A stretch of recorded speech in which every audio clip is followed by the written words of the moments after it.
Buenas tardes. En nombre de la Fundación Flama y la Asociación Cataluña-Líbano, primero agradecemos y damos la bienvenida a nuestra amiga conferenciante de hoy, Sonia Farjalla, y también bienvenida al compañero y amigo Miguel Giralti, que hará el trabajo de la traducción. Han pasado 10 años sobre las últimas revueltas y revoluciones árabes. Digo las últimas porque a través de la historia, tanto del siglo pasado como contemporánea, hemos vivido revoluciones, revueltas de los pueblos y la región árabe, que han tenido consecuencias importantes sobre el desarrollo de nuestros países y de la región, de movimientos de liberación nacional, la lucha por la independencia, las luchas sociales, y hay que recalcar la revolución palestina, la resistencia palestina en todas sus formas contra la ocupación israelí. Palestina ha sido, es y continúa siendo la causa central de los pueblos árabes. Las revoluciones y las últimas revueltas no son más que la manifestación de un largo proceso revolucionario, de la acumulación de luchas y sacrificios, donde se enlaza la lucha nacional con la lucha social y la lucha de clase. Libertad, justicia, dignidad es la expresión de esta relación entre la lucha por la libertad, la democracia, la justicia social, con la lucha por la dignidad nacional y la liberación nacional. La revolución del Jazmín en Túnez y las revoluciones posteriores en Egipto, Líbano, Sudán, Argelia, Marruecos, y la situación dramática que viven en Siria, Irak y Libia. La lucha continua del pueblo palestino en todas las plazas de lucha. La mujer árabe juega un papel primordial. Por eso se dice o se simboliza, la revolución es una mujer y sin duda es una mujer joven. La Fundación Flama y la Asociación Cataluña-Líbano hemos decidido coordinarnos, sumar sinergias para centrar la luz sobre estos continuos procesos revolucionarios. ¿Dónde estamos después de 10 años? Empezando por Túnez. Y seguiremos con conferencias sobre el Líbano, Egipto, Marruecos, etc. Empezamos con Túnez porque la revolución del Jazmín era la luz y el inicio. El proceso revolucionario en Túnez después de 10 años y el futuro desde una visión feminista. Hoy tenemos la compañera y amiga Sonia Farjalla, profesora de Historia y Geografía en el Instituto de Calibia, presidenta de la Asociación Cultural Almanara, directora del Festival Nacional de Poetas Jóvenes en Calibia, regidora en el Ayuntamiento de Calibia, presidente de la Comisión de Arte, Cultura y Educación, miembro constituyente de la Asociación Musawat, la organización femenina del Partido de los Trabajadores de Túnez. La intervención será en lengua francesa y traducida consecutivamente al castellano, como he dicho al inicio, y agradecido a nuestro amigo y querido Miguel Giralti, de los mejores profesionales en Cataluña, España, más es un compatriota del Líbano, y me confesó cuando hablé con él por el tema de la conferencia que ama a Túnez. Seguramente dará, no solamente Sonia nos dará un calor a la conferencia, sino también Miguel, aumentará más todavía el calor y el cariño. Los dejo a escuchar a la compañera Sonia Farjalla. Sonia. Oui, bonsoir. Bonsoir. Bueno, buenas tardes. Merci pour Monsieur Saliba pour la présentation. Merci pour mes amis. En intervention, c'était 10 ans de la révolution tunisienne, ou comme vous disiez, la révolution du jasmin, et le rôle de la femme durant cette révolution. Muchas buenas tardes, muchísimas gracias, querido amigo Ghassan Saliba, muchas gracias por esta introducción, muchas gracias a todos los amigos y amigas que están aquí. El título de mi conferencia es 10 años de la Revolución Tunecina, o como la presentó Ghassan, la Revolución del Jazmín, y sobre todo el papel de la mujer en esta revolución. Alors, je vais présenter mon intervention en 2 parties. Premièrement, je ne veux pas sortir le mouvement féministe hors le mouvement de la révolution tunisienne, mais je veux diviser en 2 parties. Une partie qui sera sur le plan exclusif et pratique de la femme pendant le mouvement. Oui. Bueno, pues voy a dividir mi presentación en 2 partes. Aquí no voy a hablar solamente del movimiento feminista, por supuesto no voy a salir de allí, pero yo quiero hablar del papel práctico de la mujer durante esta revolución. Oui. Sur le plan exécutif et pratique, je vais citer 2 phases. C'était des noms de militantes tunisiennes et les actions qui ont fait pendant cette période de la révolution. Bueno, pues voy a hablar, como os había dicho, del papel ejecutivo, del papel práctico que han tenido las mujeres en la revolución tunecina. Y voy a hablar de 2 elementos, las militantes tunecinas que han jugado un papel y la acción, las acciones que han emprendido. Oui. Bon, je vais citer la première femme, la militante qu'elle était avant la révolution et après la révolution, était une grande militante, c'est Madame Rabia Nasraoui. C'était une avocate et le 14 janvier 2011, elle était devant le ministre d'Intérieur, attendait son mari qui est prisonnier dans cet ministère, c'est M. Hamal Hameni. Bueno, pues... pardon.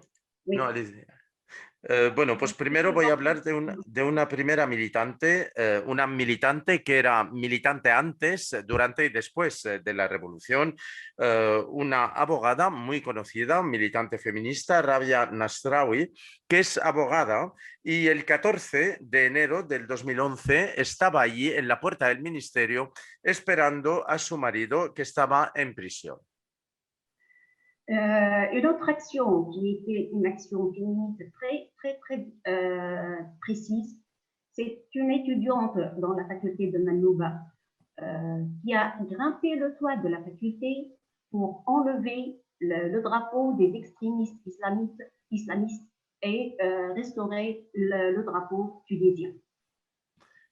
Y luego voy a hablar de otro elemento. Esto es una acción clara que tuvo lugar en la Universidad de la Manuba. Y es una estudiante, una chica que hizo una acción bastante valerosa, que fue de sacar la bandera del movimiento islamista y poner la bandera tunecina en su lugar. Je veux pas être très je ne veux pas citer trop de noms, mais je vais sélectionner d'autres noms, comme Olfa Youssef, professeur universitaire, Lina Benamhani, journaliste, qui sont harcelés par l'extrémisme islamiste à cause de leurs opinions. Bueno, no voy a citar muchos nombres aquí, voy a citar simplemente pues, el nombre, por ejemplo, de Olfa Youssef, que es profesora, et puis la journaliste, j'ai pas bien entendu le nom, c'était Lina Benamhani.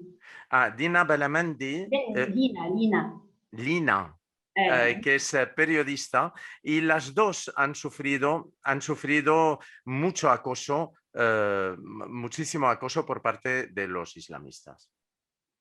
Une petite remarque, Lina Benamhani était cédée l'an dernier. Elle était malade, elle fait le dialyse.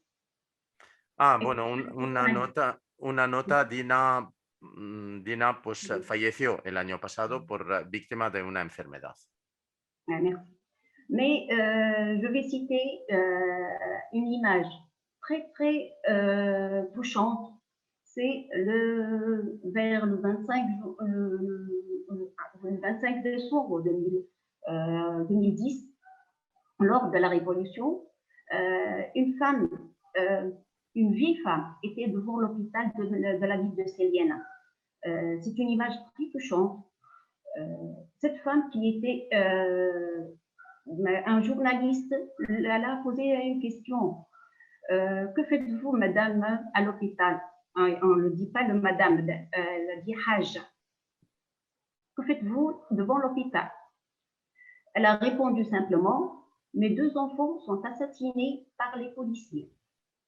Alors, le journaliste va poser d'autres questions et dit, madame Hajj, qu'est-ce que vous sentez? L'image que vous avez, c'est très touchant pour moi aussi. La femme lui a dit, les policiers ont tué mes 2 enfants, mais j'ai encore 2 autres enfants que je sacrifiais pour la dignité de la Tunisie. Et cette image qui était très répandue, et c'est un message très touchant pour bien définir comment la femme, et la femme, je parle surtout en général, et précisément pour la femme tunisienne, parce que cette femme, c'est une femme tunisienne, ignorante, et elle a sacrifié ses enfants pour la dignité de la Tunisie, du pays. Bueno, pues ahora voy a hablar de una imagen, una imagen golpeadora, una imagen muy fuerte que ocurrió el 25 de diciembre del 2010, que fue en plena revolución. Es la imagen de una mujer de cierta edad, delante de un hospital, y había allí un periodista que la vio allí y le hizo una pregunta y le dijo, señora, bueno, en árabe pues se dice hajja porque tiene una cierta edad, como marca de respeto, le dice hajja, ¿qué está haciendo usted aquí? Y entonces le dice al periodista, le dice, no, aquí los policías han matado a mis 2 hijos, y le pregunta al periodista, le dice, pues Hajja, ¿qué es lo que siente ahora que han matado los policías a sus 2 hijos? Y entonces la mujer le contesta, la mujer le dice, sí, los policías han matado a mis 2 hijos, 2 hijos que he sacrificado para la dignidad de Túnez. Y esta fue una imagen bastante extendida por todo Túnez, y es una imagen que golpea muy fuerte, es emocionantemente muy interesante porque muestra el papel de la mujer en general y la mujer tunecina. Aquí estamos hablando de una mujer pues sin educación que está allí y que supo qué contestar al periodista y decirle que yo he sacrificado a mis 2 hijos para la dignidad de Túnez.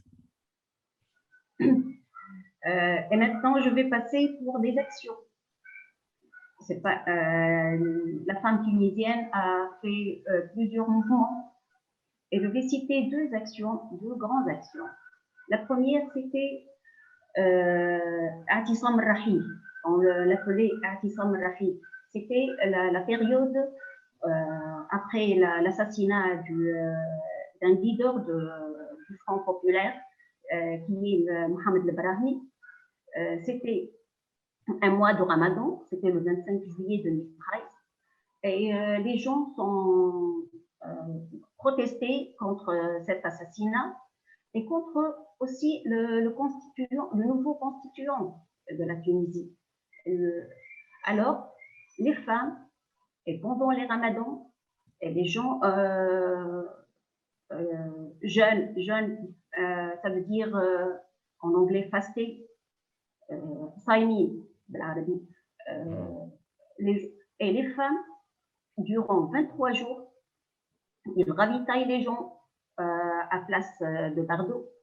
Elles travaillent et font tout. C'était un grand sacrifice dans ces 23 jours au Ramadan pour changer et changer le gouvernement de cette période, qui était un gouvernement purement placé par les ministres de Nahda, qui est la partie extrémiste islamiste.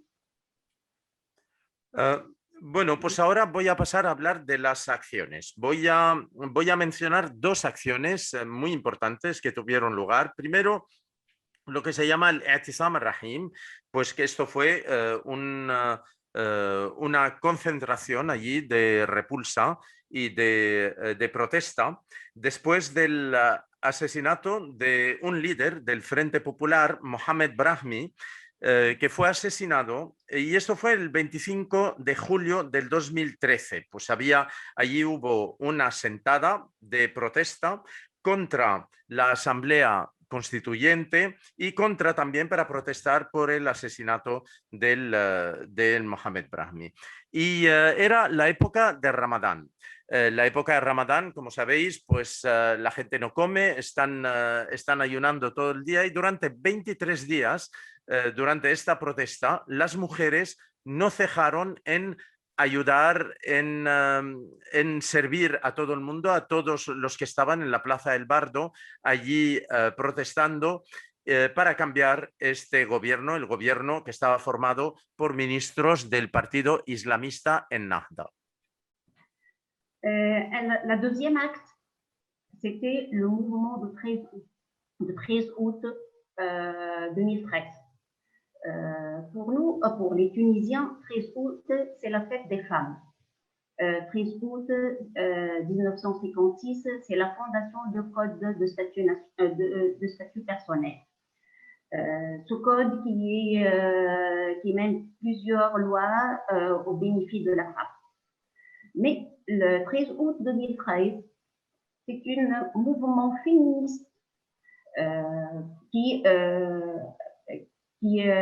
ont crié sur le nouveau constituant que la femme est une citoyenne complémentaire. Alors, les femmes tunisiennes refusent et protègent leurs acquis du code du statut personnel et refusent d'être un citoyen complémentaire. Alors, descendez dans les rues vers 1 500 000 de femmes pour protester contre cette loi, contre les nouveaux, ou bien on dit la déviation du code de statut personnel. Alors, c'est un mouvement qui a bien abouti à refaire ce code et cette constitution, et enfin le publier en janvier 2014. Alors, le mouvement féministe à ce moment était réussi. Y luego, pues la segunda acción muy importante que hubo fue el llamado movimiento del 13 de agosto del 2013. Se celebraba la fiesta de las Mujeres, la celebración de las mujeres. ¿Por qué el 13 de agosto? Porque en 1956 es cuando se promulgó el código, la ley del Estatuto Personal de las Mujeres. Era una ley de las más avanzadas que protegían el Estatuto de la Mujer. Y entonces el movimiento feminista del 13 de agosto del 2013 protestaba contra la Asamblea Constituyente, que pretendía relegar a la mujer al estatus de ciudadana complementaria. Las mujeres tunecinas se negaron, lucharon para proteger sus derechos y bajaron a la calle. Hubo 1.500.000 mujeres en la calle protestando contra esta ley que pretendía hacer de la mujer tunecina una ciudadana complementaria. Es un movimiento que podemos decir que sí que llegó a su fin y fue un éxito, porque se cambió la ley en enero del 2014 y y en esta ley se protege la situación de la mujer. Ok. Pour la deuxième partie, je vais insister sur les côtés associatifs et législatifs. Sur le côté associatif, je vais citer 4 grandes associations qui travaillent sur l'évolution des droits des femmes. Première, c'est l'Union nationale de la femme. Deuxième, c'est, une remarque, l'Union nationale de la femme, c'était une association de l'État. Mais après 2011, on a changé le code des associations et il n'y a pas des associations de l'État. Ce sont tous des associations indépendantes. Alors, l'Union nationale de la femme est devenue une association indépendante, et les autres, ce sont des associations indépendantes qui travaillent sur les droits de la femme. Association des femmes démocrates, la Ligue des électrices tunisiennes et l'association Moussaouet. Ce sont des associations qui ont travaillé beaucoup sur le côté législatif. Y ahora, pues en la segunda parte, pues voy a hablar del movimiento asociativo y todo el trabajo legislativo que se hizo por las mujeres. Y voy a hablar de 4 asociaciones específicamente. La primera asociación es una asociación histórica bastante conocida en Túnez, que se llama la Unión Nacional de la Mujer. La Unión Nacional de la Mujer, entre paréntesis, era una asociación del Estado antes, pero después del 2011 se cambió el estatus de las asociaciones en Túnez y ya dejó esta asociación de ser una asociación del Estado y pasó a ser una asociación independiente. Y luego otras 3 asociaciones también que trabajaron: la Asociación de Mujeres Demócratas, la Liga de las Electoras y la Asociación Musawat. Estas asociaciones de mujeres han trabajado para fomentar un marco legislativo favorable a la mujer.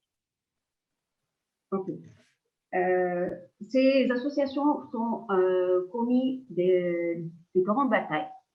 Et je vais citer la première bataille, c'était de signer la convention de CEDAW.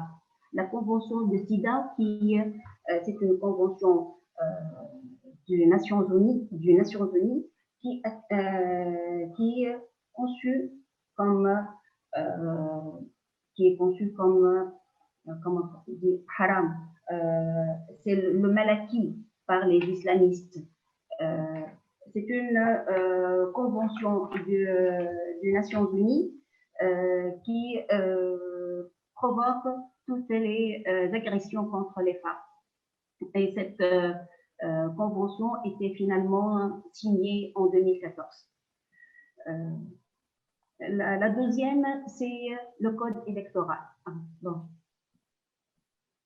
Bon, Bueno, pues voy a hablar de las grandes batallas que han librado las mujeres en Túnez. Primero tenemos la Convención de la Mujer, pues que no había sido firmada por Túnez. Es una gran convención para el respeto de los derechos de la mujer de las Naciones Unidas contra las agresiones a la mujer, y finalmente en el 2014 pues Túnez adhirió a esta convención.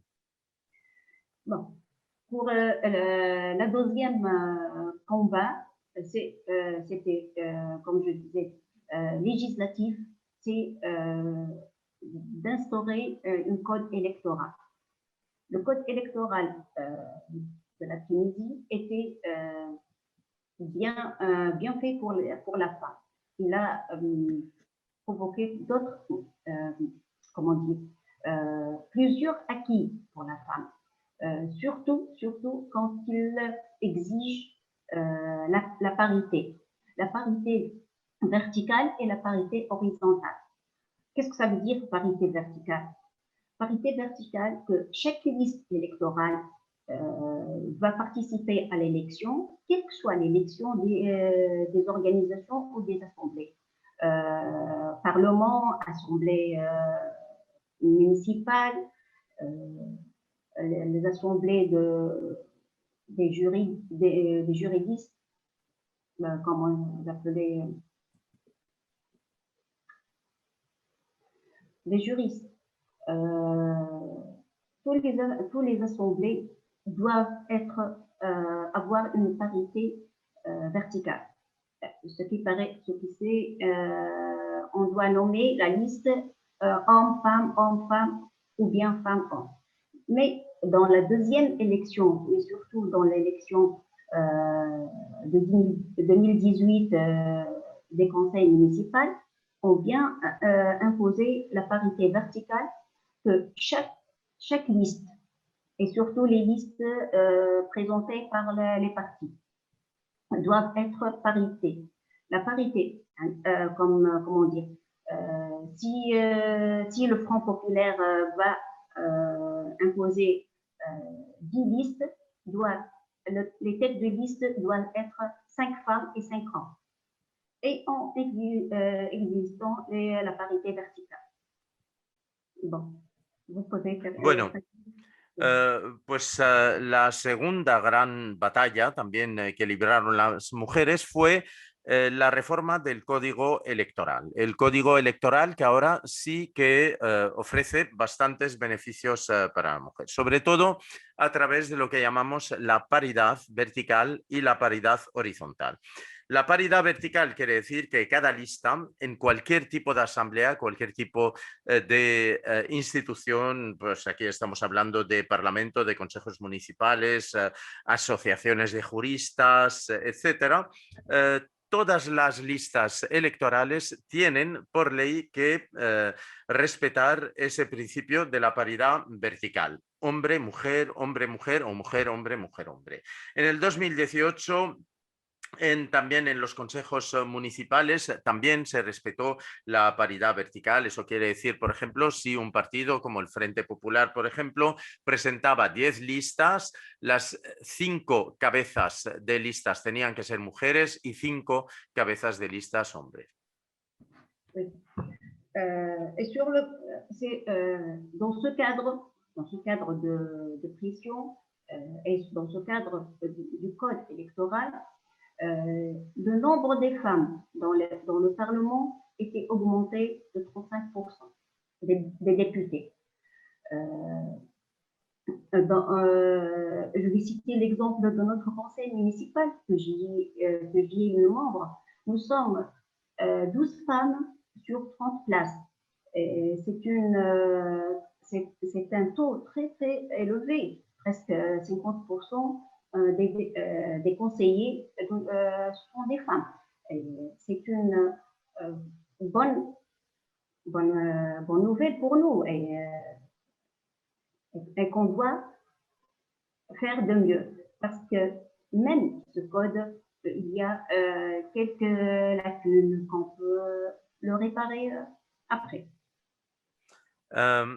Y también, bueno, pues, por ejemplo, a través de todas las reformas que se hizo en el Código Electoral, pues pasamos a tener un 35% más de mujeres diputadas en el Parlamento. Y les voy a dar también otro ejemplo, mi consejo municipal. Somos 12 mujeres de 30 consejeros municipales, somos 12 mujeres y esto es una tasa muy interesante porque casi llegamos al 50% de representación y esto es una buena noticia para las mujeres en Túnez, aunque todavía, por supuesto, siempre hay posibilidad de mejorar las leyes.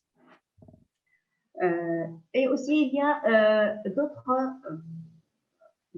codes que les femmes et que surtout ces associations travaillent sur. C'est les codes de l'agression et surtout l'agression politique contre les femmes.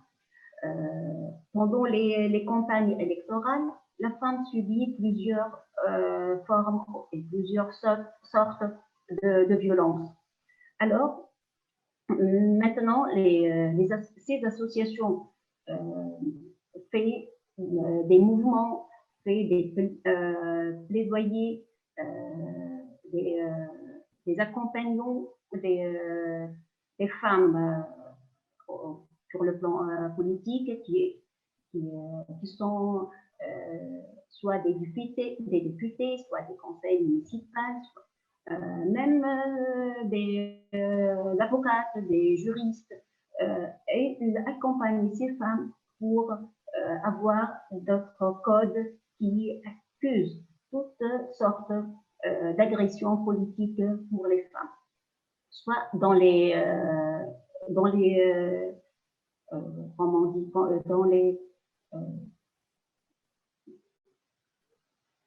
dans les rues et dans les places fermées comme les bureaux, comme les théâtres, les cafés, les salles de cinéma. Ils veulent toujours être accompagnés des femmes pour bien avoir d'autres lois qui protègent les femmes d'agression politique. Y también las mujeres han trabajado mucho en Túnez para mejorar el marco legislativo, sobre todo estas asociaciones de las cuales yo había hablado, están trabajando para mejorar el marco legislativo para prevenir las agresiones y la violencia contra las mujeres, para proteger los derechos de las mujeres y sobre todo el tipo de agresión política que sufren muchas mujeres, sobre todo en las campañas electorales. Y entonces estas asociaciones llevan a cabo toda una serie de acciones de acompañamiento, de ayuda, de presión. Hay diputadas, consejeras municipales, abogadas, etcétera, que están trabajando para mejorar el marco legislativo y sobre todo para poner un marco legislativo que ofrezca toda la seguridad a las mujeres y que vaya en contra de las agresiones, de la violencia contra las mujeres. La violencia en cualquier lugar, la violencia en la calle, la violencia en los lugares de trabajo, en los teatros también, cines, cafés, etcétera. Lo que hacen estas asociaciones es ofrecer un acompañamiento para la mujer en general. Okay. Aussi pour la Tunisie, on a le code de statut personnel qui est un acquis pour la femme tunisienne dès 1956. D'autres lois, la parité, l'agression, la signature de SIDA, mais tout ça, c'est insuffisant. On doit protéger notre acquis. Et c'est le rôle des associations.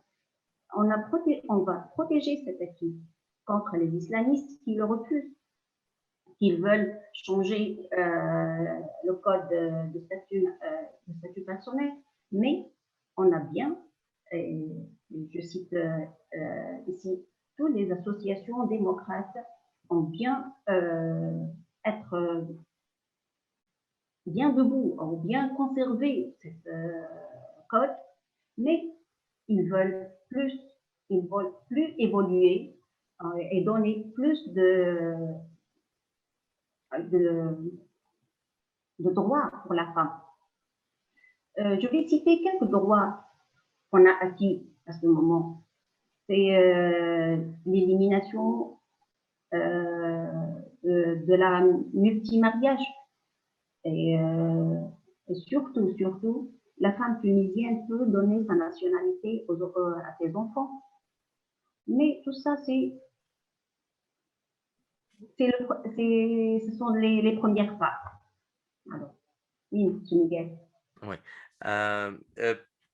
Pues entonces ha habido, como había dicho antes, muchos avances en proteger los derechos de las mujeres, la paridad, el código específico también para la mujer, el marco legal contra las agresiones hechas a las mujeres, la firma por parte de Túnez también del Acuerdo de las Naciones Unidas contra las agresiones a las mujeres, pero todo esto es insuficiente y el papel de las asociaciones es precisamente proteger todos los avances que se han adquirido durante todos estos años frente a la amenaza islamista que quiere arrebatarles a las mujeres estos derechos. Todas las asociaciones demócratas están trabajando para dar más derechos a las mujeres. Voy a citar un par, por ejemplo, la abolición del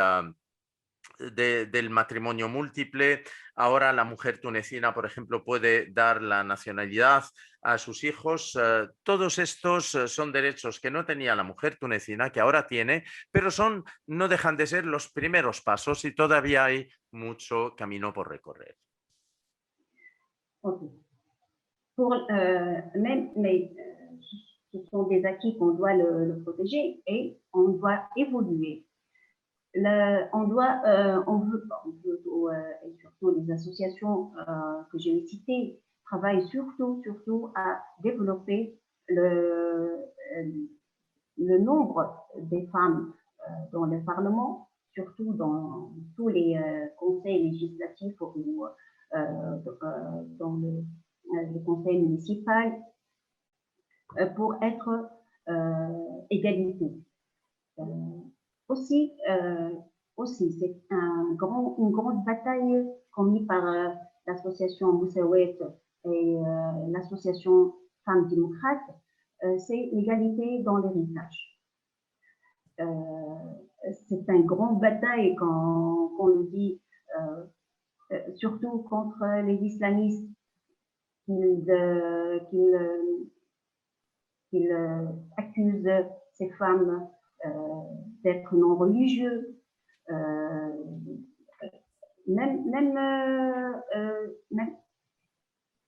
même été harcelés par ces gens islamistes.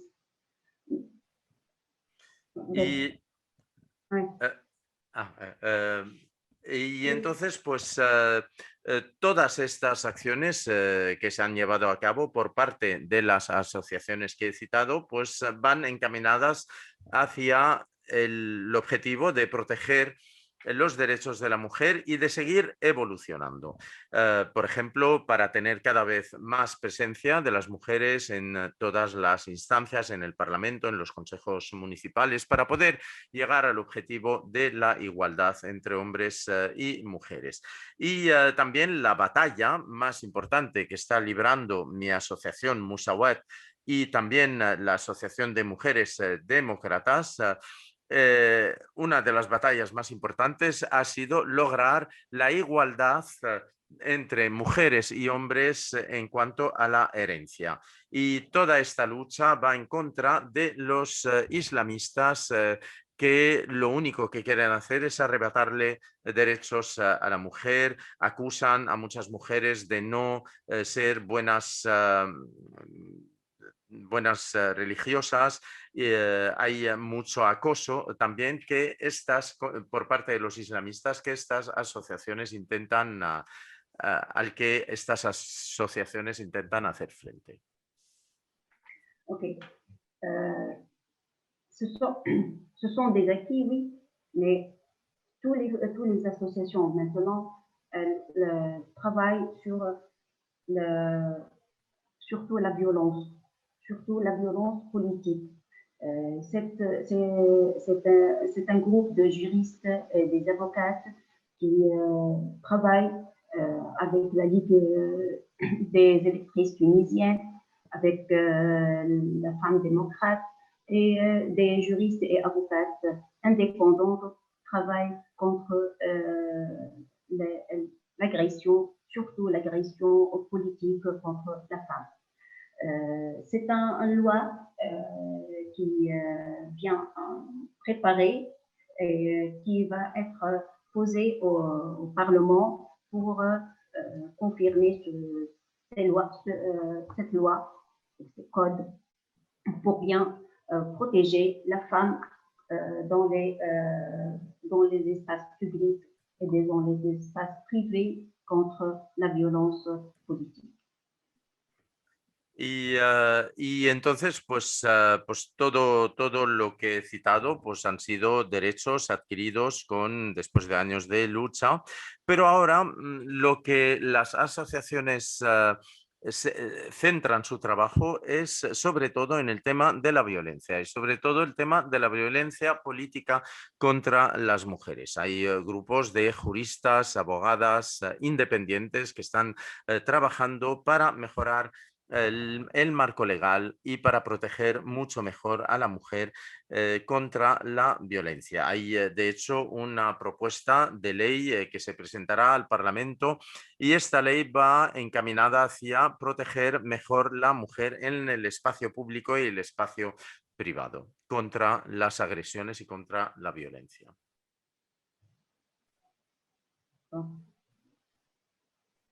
Merci. Merci. OK. Et pour le code électoral aussi, les associations cherchent les lacunes dans ce code. Surtout la femme confronte des pressions sociales, traditionnelles, et même économiques pour ne pas être impliquée dans les mouvements politiques, dans les partis politiques et surtout dans les conseils. Dans les conseils, soit les conseils municipaux ou parlementaires, soit dans les associations. Quand on cherche les membres des associations, on trouve toujours les hommes, le nombre d'hommes plus que le nombre de femmes. Alors, on cherche à développer les lois pour bien protéger la femme et pour donner une confiance d'être en sécurité quand elle s'allonge dans les associations ou dans les affaires publiques et dans les campagnes électorales et toutes les associations et les conseils publics.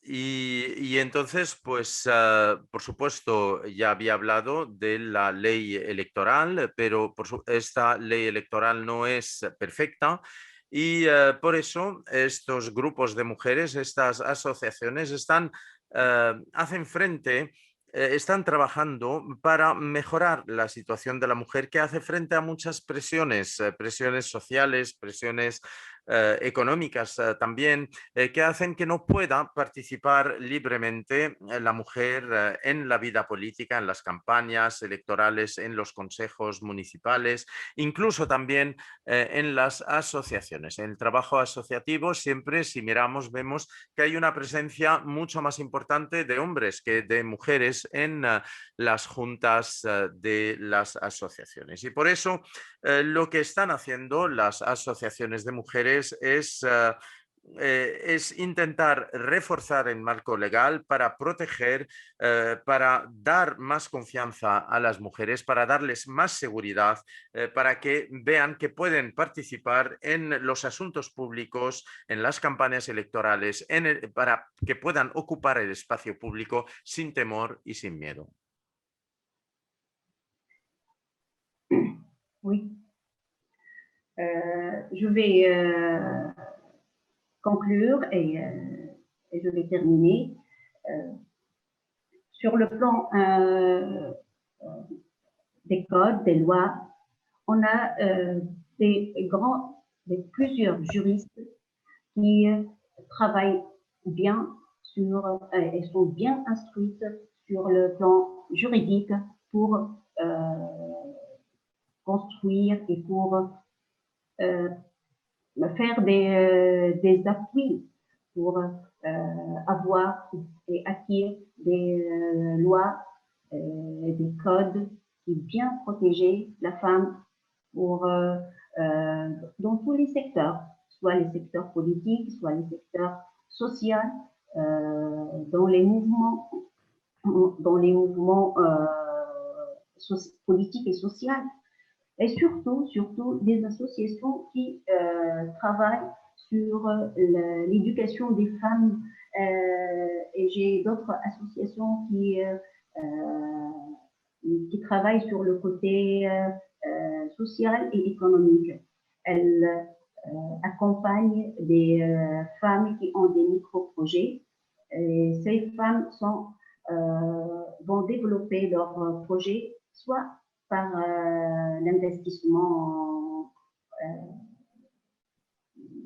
de monnaie, de petites fortunes ou d'un mini-crédit ou même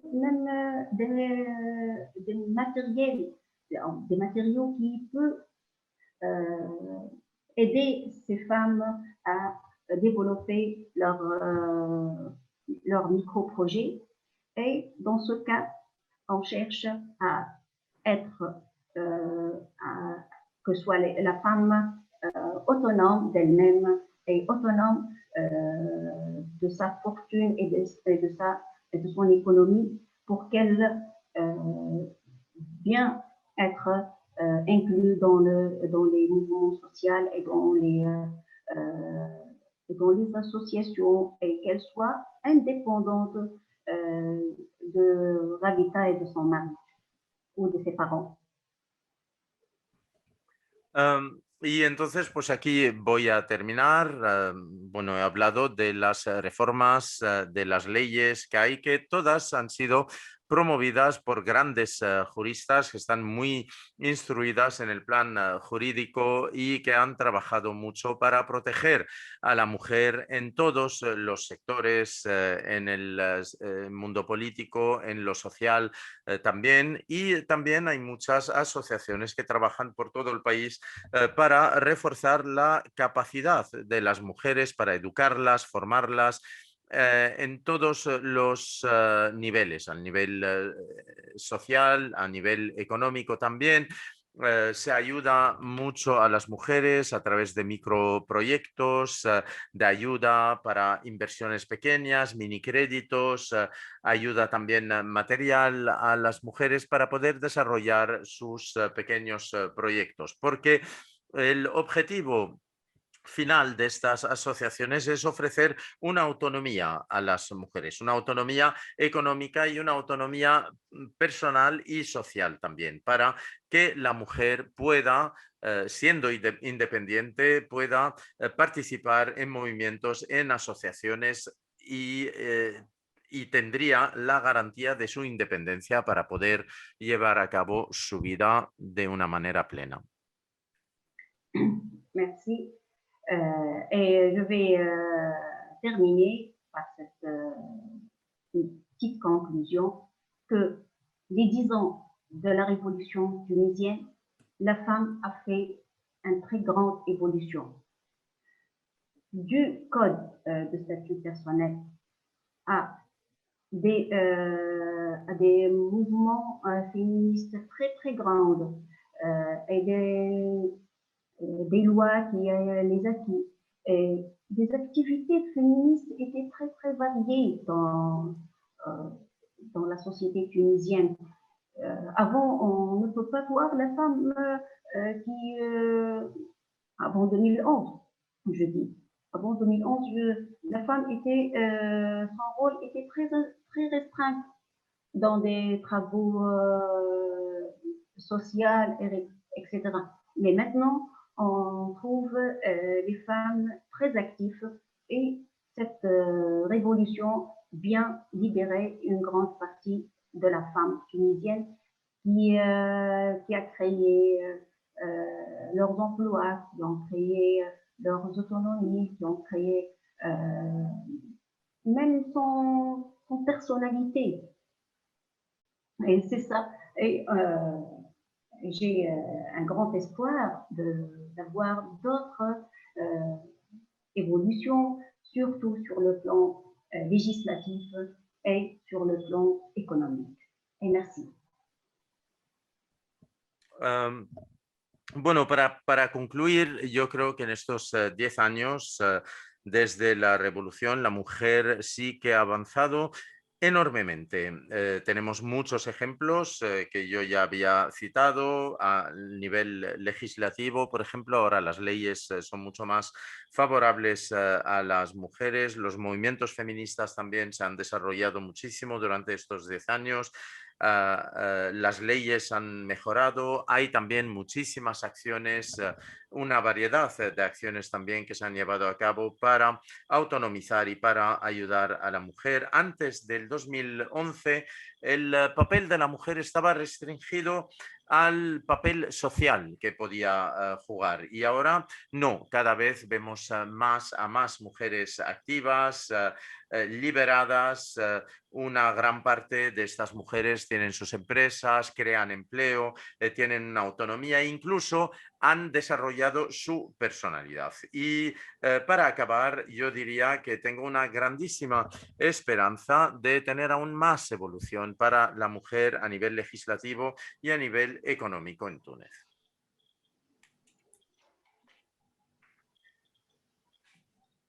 Gracias, Sonia, gracias, Miguel. Tenemos varias preguntas de los dos. J'attends les questions. Oui, il y a 3 questions, je crois que voy a leer las 3 preguntas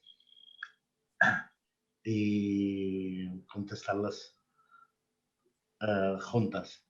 Una que pregunta sobre el Código de Estatuto Personal, no sanciona los llamados crímenes de honor. La Constitución exime a los hombres de castigo si se casan con la mujer a la que han secuestrado. La violación dentro del matrimonio no es un delito, ni tampoco lo es el tráfico de mujeres para la explotación sexual. Si esto continúa así o ha cambiado en la Constitución tunecina. Donc voilà, il y avait des questions. Le voy a traducir esto, ¿vale, Hassan? Sí, sí. Donc il y a une question, enfin, ce sont 3 questions en une, si vous voulez. Donc, qu'est-ce qu'il y a eu comme évolution pour ce qui est, par exemple, du Code du statut personnel de la femme? Vous avez parlé du Code du statut personnel, mais maintenant, est-ce qu'il sanctionne le crime d'honneur contre la femme? Et puis ensuite, le viol au sein du couple. L'explotación sexual de femmes. Y la segunda cosa, Hassan, que habías dicho después de... Las asociaciones que a Tunisia trabajan por los derechos de las donas mantienen de alguna manera relación, sinergias, esfuerzos comunes amb asociacions que treballen pels altres drets, para drets d'altres minories, com per exemple la població LGTBI. Et aussi, donc, il y a une autre question. Est-ce que ces associations de femmes qui sont en train de travailler pour améliorer la condition de la femme, est-ce qu'elles maintiennent, est-ce qu'elles ont des synergies, des coopérations avec d'autres associations qui travaillent aussi dans d'autres champ, disons, de marginalisation pour promouvoir les droits des minorités, la minorité sexuelle, par exemple, LGBT, etc., ou pas? Bon, Y la tercera pregunta, Et la troisième question, en 10 años hemos vivido dos revoluciones y contrarrevoluciones. ¿Ahora en qué estamos? ¿En la contrarrevolución o qué futuro tiene Túnez en tema de mujer, pero a nivel del desarrollo social y económico? donc voilà, la troisième question, c'est pendant ces 10 ans, on a vécu deux révolutions et deux contre-révolutions. Et maintenant, où est-ce que nous en sommes? Est-ce que nous sommes maintenant à une époque de contre-révolution? Comment vous voyez l'avenir de la Tunisie, surtout pour ce qui est du développement social et économique du pays? bon. Pour la première question, code de statut national, personnel, hein. Code de statut personnel. Cette code était la première loi, les premières lois, c'était en 56, et à ce moment, c'est une révolution sur les traditions pour la Tunisie. Mais après la révolution, après 2011, ces associations ont bien travaillé sur les codes personnels, surtout la violence. Mais la violence conjugale entre les couples, la violence entre les couples, c'était un tabou qu'on ne parle pas. Même les femmes instruites ne prend pas de parler de ça. C'est un tabou. Mais les juristes travaillent. Alors, maintenant, dans chaque centre de police, il y a un centre d'écoute pour les femmes agressives, soit par la violence, soit par la violence de son mari, de ses parents. Il y a des centres d'accompagnement, il y a des centres de logement, mais ils ne sont pas très répandus, surtout dans les zones rurales, mais on le trouvait un peu plus répandu dans les zones urbaines et surtout dans la capitale Tunisie ou des grandes cités. Et ces centres et ces lois ne sont pas bien pratiquées à cause des préjugés, à cause des traditions, à cause du peur aussi. La femme qui n'a pas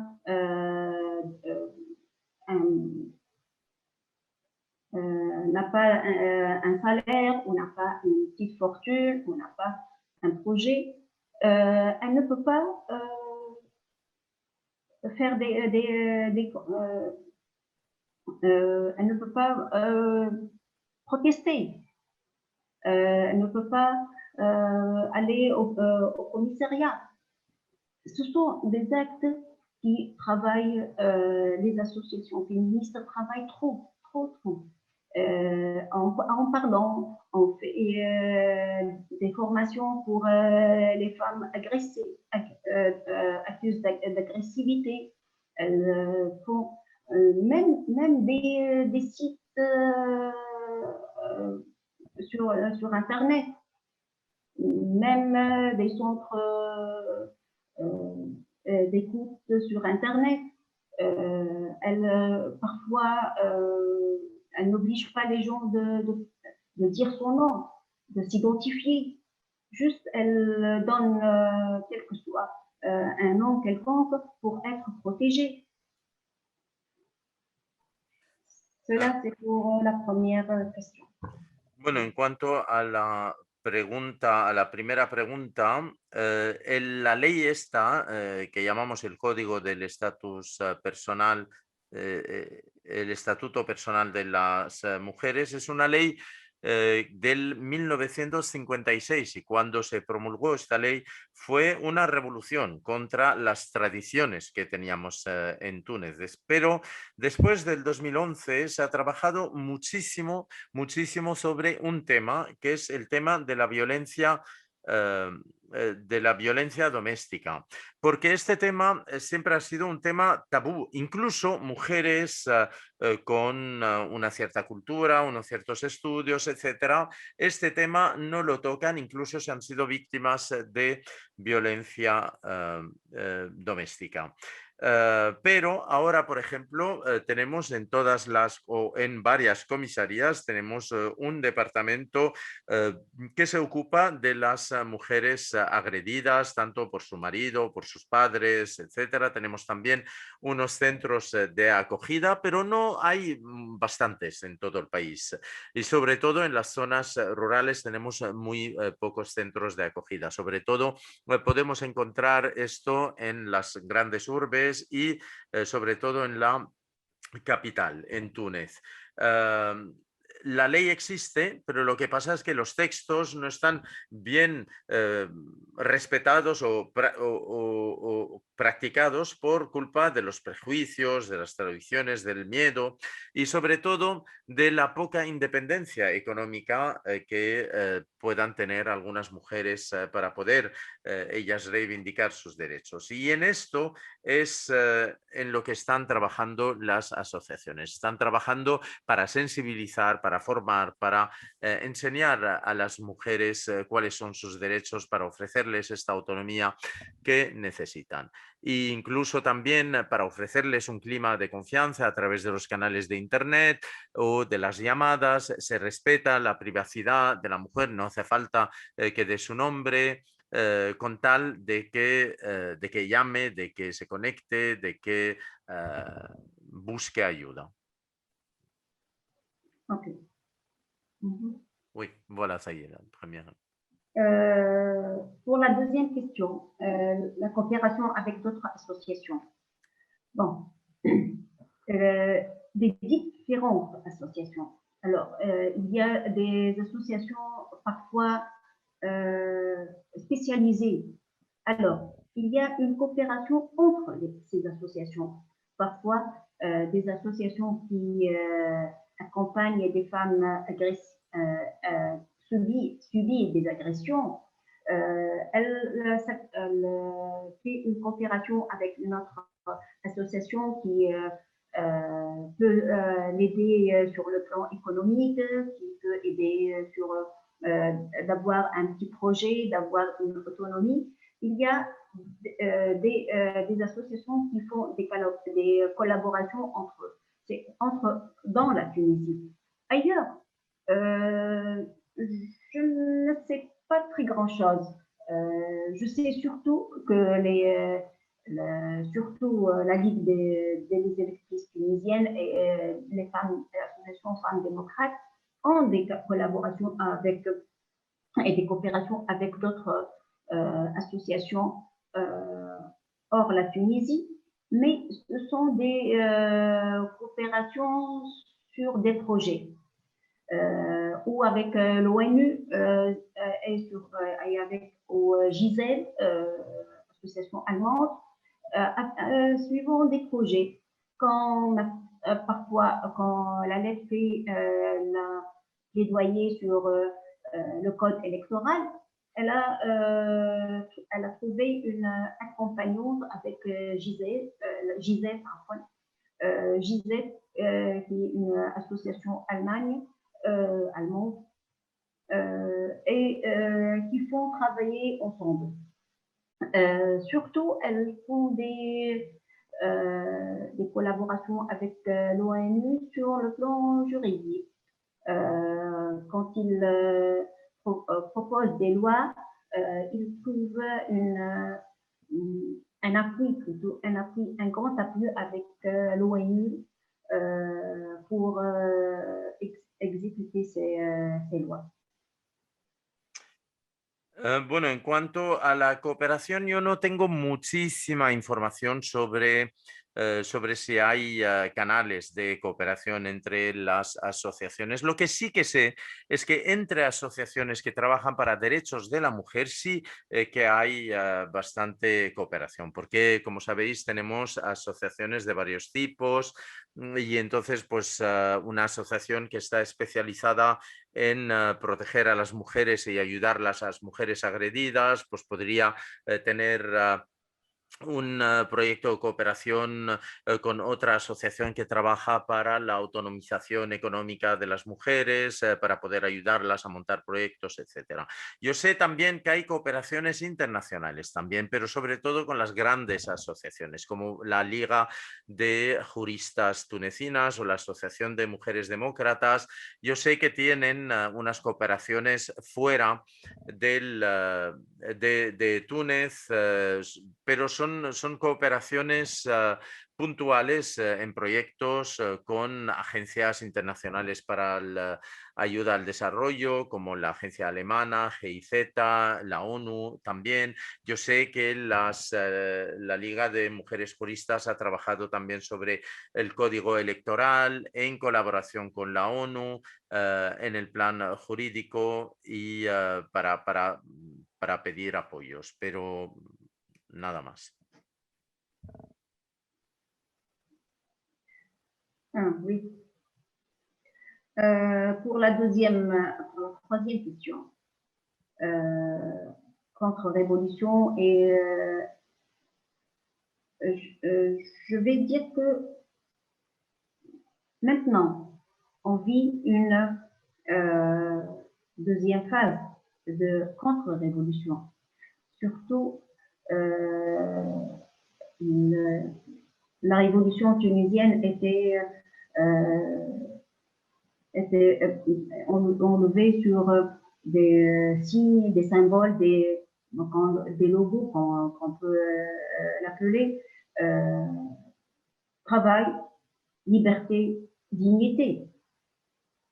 Et sur le plan ni économique, ni social, ni politique, bien exécuter ces logos.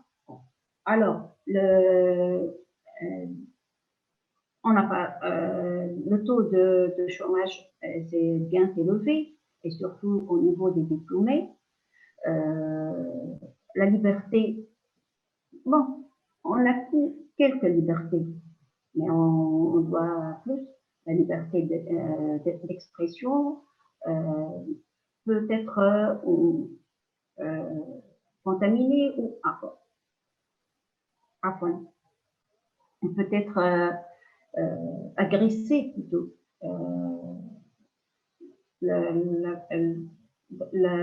L'économie était très médiocre.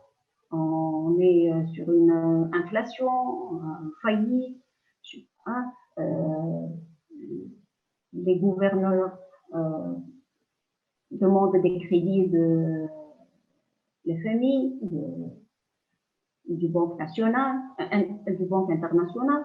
Ce sont d'une indépendante monétaire, une indépendante économique. Alors on va être d'une manière, je ne veux pas être pessimiste, mais c'est la réalité. La Tunisie était en crise et maintenant elle vit une grande crise économique, et les crises économiques doivent toujours introduire une crise morale et sociale. C'est bien. Muy bien, pues ahora en cuanto a la tercera pregunta, sí, yo creo que estamos en una segunda fase de contrarrevolución. Y de hecho, la revolución hace 10 años se basaba en unos eslóganes, unas ideas, unos ideales bastante claros: el trabajo, la libertad, la dignidad. Pero ahora si vemos la situación 10 años después, vemos que el paro se ha disparado y sobre todo entre los jóvenes titulados. En cuanto a las libertades, pues sí, hay algunas libertades que se han adquirido, pero vemos que todas las libertades no las tenemos. Incluso la libertad de expresión, pues encuentra muchos obstáculos, está contaminada de alguna manera. En cuanto a la dignidad y a la economía, pues vemos que la situación económica es bastante mala, mediocre. Tenemos una inflación bastante importante. El país está recurriendo a fondos del Fondo Monetario Internacional, de los bancos internacionales y esto pues no garantiza la independencia económica del país. En fin, yo no quiero ser pesimista, pero yo creo que estamos pasando por una crisis económica y todos sabemos que una crisis económica siempre pues, trae consigo una crisis moral y una crisis social. Muy bien. Yo creo que está bien de tiempo. Yo quiero otra vez reiterar el nombre de la Fundación Flama y de la Asociación Cataluña Líban. El agradecimiento a Sonia Farzalla por esta exposición muy interesante y clarificadora de la lucha de la mujer tunecina y de la situación actual en Túnez. Somos optimistas, los que luchamos todos somos optimistas. Yo creo que la lucha de la mujer tunecina es un ejemplo y ha sido y es de las mujeres de otros países árabes. Tenemos la conferencia grabada y vamos a hacer una difusión tanto en Facebook como en YouTube. Y hoy ha sido la primera conferencia de un ciclo que vamos a tratar también temas relacionados también con las revoluciones árabes, tanto como he dicho antes, sobre Egipto, Líbano, Marruecos, Sudán, etcétera. Y será la próxima conferencia será seguramente muy pronto. Otra vez agradezco a Sonia y sobre todo también agradezco a Miguel Girarte, al amigo, por su excelente traducción y por sus esfuerzos. Muchas gracias y a la próxima. Merci bien, merci pour Hassan, merci pour Miguel. J'ai pas bien. Merci à vous. Merci à vous. Merci. Au revoir. Hasta pronto. Hasta pronto. Merci. Bonsoir.